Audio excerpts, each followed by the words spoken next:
አብዬና ናታን አብረው አደሩ።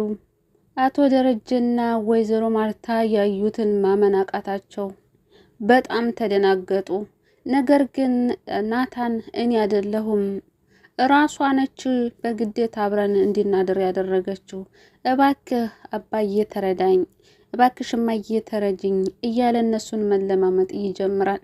ከዚህ በፊት እንግዲህ አቶ ደረጀ ናታንን ሲመክረው ነበረ። ልጆችን አደራ፣ አንተ ታላቅ ወንድማቸው ነህ፣ የሆነ ነገር እንዳትሳሳት፣ እነሱ እንኳ የሆነ ነገር ቢፈልጉና አንተን ለማሳሳት ቢሞክሩ አንተ ግን ተው ብለህ ተቆጣቸው እያለ እንግዲህ አቶ ደረጀ ለናታን ሲመክረው ነበረ።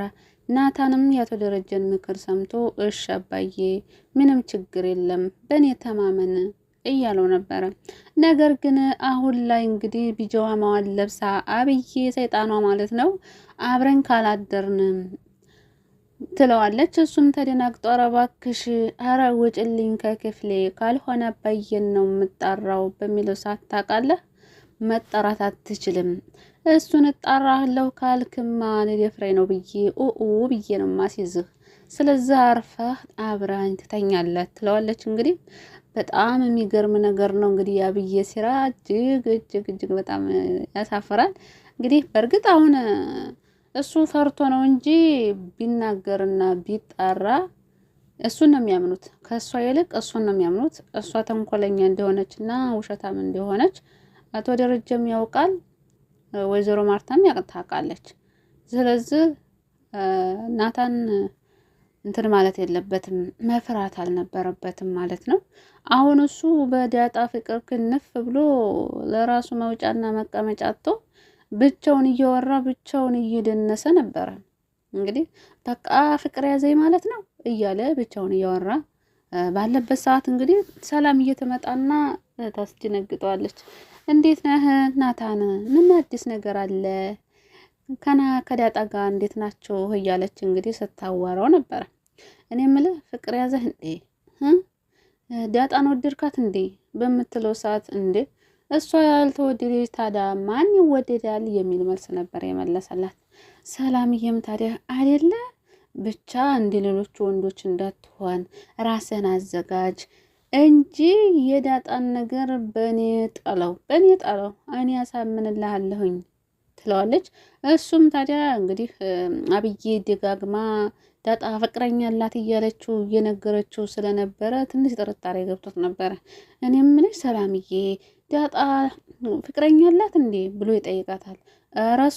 እሷ እንኳን ፍቅረኛ እንደዚህ አይነት ነገር እረሷ አታውቅም፣ ምንም የምታውቀው ነገር የለም እኮ ብላ እንግዲህ ናታን እንዲረጋጋ አድርገዋለች።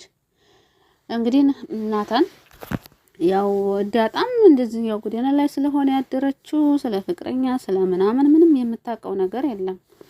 ስለዚህ እንኳን ፍቅረኛ ልትይዝና ምንም አታውቅም። በዛ ላይ ደግሞ እንግዲህ ከዚህ በፊት እነ ሞገስ ፍቅረኛ መያዝ አለብሽ ምናምን በሚሏት ሰዓት በሚቀልዱባት ሰዓት እንዴት ነው እኔ ፍቅረኛ የሚይዘው እንዴ? እኔ አባቴን ስለማላቅ እኮ ምናልባት እኮ ወንድሜ ሊሆን ይችላል እያለች እንግዲህ ስትቀልር ነበረ። አባቱን ማቅ ሰው እንግዲህ ድንገት እንኳን ፍቅር ቢዘኝና ፍቅረኛ ቢይዝ ያ ሰው ያያስኩት ፍቅረኛ ወንድሜ ሆኖ ቢገኝስ ብሎ እያለች ስጋት ያድርባት ስለነበረ ፍቅር የሚባል ነገር በጭራሽ አታውቅም፣ ጀምራም አታውቅም ማለት ነው።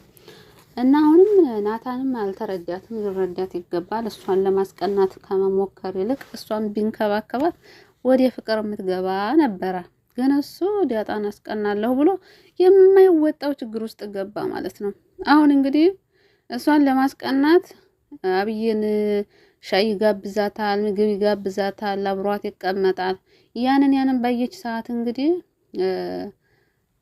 ለእናቷ እየሄደች አብሮ ሊሆን ይፈልጋል፣ አብሮ ሊሆን ነው ከናታን ጋር እያለች እንግዲህ ማውራት ትጀምራለች። ከዛም በኋላ ናታን ጋር መታ እንግዲህ ይኸውልህ ናታን ከዚህ በኋላ እኔ እናንተ ባልና ሚስት እንሆናለን፣ ትምህርትን ስጨርስ እንጋባለን፣ የቤተሰቦቻችንን ሀብት እናስተዳድራለን። እኔ ደግሞ እንደምታየው በጣም ቆንጆ ነኝ፣ ብዙ ፈላጊ ሰው አለኝ፣ የዋንተ አስተዋይ ስለሆንክ ጎበዝ ስለሆንክ እና ደግሞ ስለምወድህ ነው ፍቅሬን እኮ በግልጽ የነገርኩ። በሰዓት ደግሞ ለምን ፍቅርሽን ገለጽልኝ አትለኝም? መቼም ከተማሪ ወይም ደግሞ ከሚያነብሰው ይሄን አልጠብቅም። ምናልባት ፍቅሬን በግልጽ ስለነገርኩ ልትንቀይ ትችላለህ እያለች እንግዲህ ስታወራበት ስትቀባጠርበት ነበር። አይናታን እዲያ ገባ በገዛጁ እንደው እዛው ራቅ ቢል ጥሩ ነበር። በእርግጥ አንዳንዴም አባቱ አቶ ደረጀ የአብዬ አባት ማለት ነው እሱም እሷን አደራ አስተካክልልኝ ብሎት ነበረ።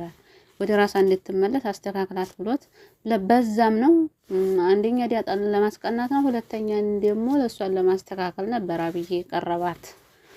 ነገር ግን ራሱን በራሱ አለች። ራሱን በራሱ ችግር ውስጥ ከቷል። እንግዲህ ናታን አይ ዲያጣንም ዞር ብላ እያየችው አይደለም። አንዳንዴ እንኳን ዞር ብላ ብትመለከተው ጥሩ ነበረ።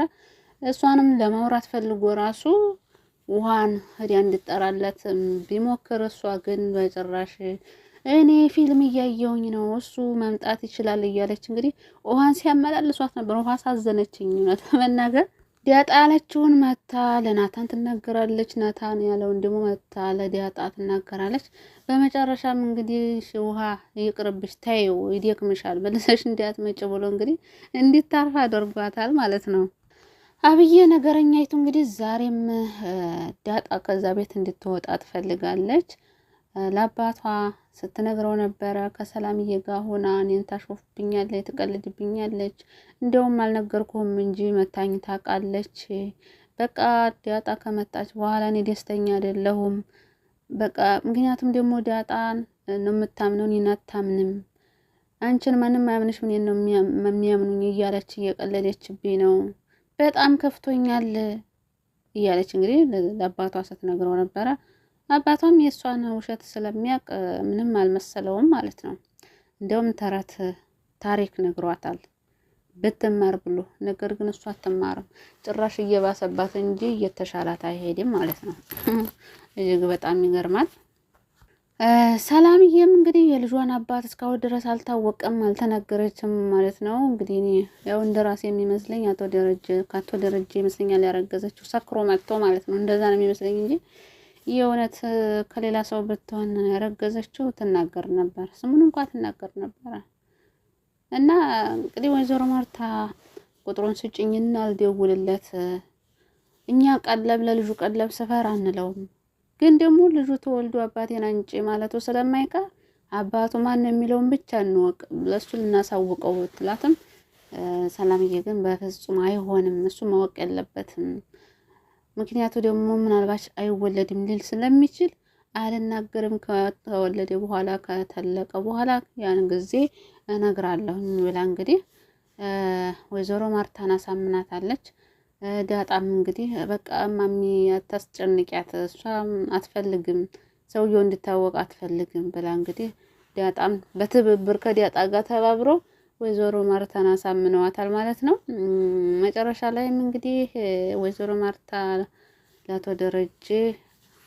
ደረጀ ነው እንጂ አቶ ደረጀ ለወይዘሮ ማርታ ቤት ተከራይተን መቀመጥ ትችላለች፣ እዚህ መስራት አትችልም፣ ሌላ ሰራተኛ እናመጣለን ብለዋት ነበረ። ወይዘሮ ማርታም አይ እሷማ ከዚህ ቤት መውጣት አትችልም፣ አትፈልግም፣ እስከ 8 ወር እና እስከ 7 ወር ድረስ እሷ ትሰራለች የሚሰራውን፣ ያን ደግሞ ትንሹን ደግሞ እኛ እናግዛታለን፣ ከዛ በኋላ ልትወልድ ስትል ሌላ ሰራተኛ እናመጣለን ብላለች።